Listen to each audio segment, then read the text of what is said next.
Hello বন্ধুরা, শুভ সকাল। আজকে আমি আছি সোদপুর পলিক্লিনিকে, যেখানে আমাদের ল্যাবের ডিউটি চলছে, মানে তোমরা ইন্টার্নশিপও বলতে পারো।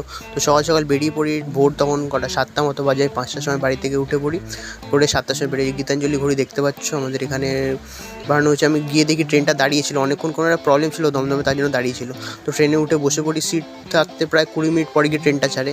তারপর নর্মালি সবকটা ট্রেন 5-10 মিনিট পরপরই যেরকম নর্মাল থাকার ওরকমই চলে আসে। আর ট্রেনে খুব বেশি ভিড়ও ছিল না, দেখতে দেখতে নেমে যাই। আর নেমে গিয়ে পলিক্লিনিকে দেখি কেউ ছিল না। তো ভেতরে গিয়ে দেখি দাদা তখন ব্লাড কালেক্ট করছে। একটা দাদা, ওনার অনেকগুলো টেস্ট ছিল, তাই ভ্যাকোটেনার দিয়ে করা হয়েছিল। তারপর সেকেন্ড যে পেশেন্টটা ছিল তাকে আমি নিয়েছি। তো দেখতেই পাচ্ছ এইভাবে পেশেন্টটা খুব ভালো ছিল, তার সুগার ছিল। তো সুগারের টেস্ট চলছে এখানে। পেশেন্টও ভালোই, কোনো রকম প্রবলেম হয়নি। আর বললো যে হ্যাঁ, ভালো নিতে পেরেছো তুমি। তো শুনেই বুকটা গর্বে ভরে উঠলো, কি আর বলা যায়।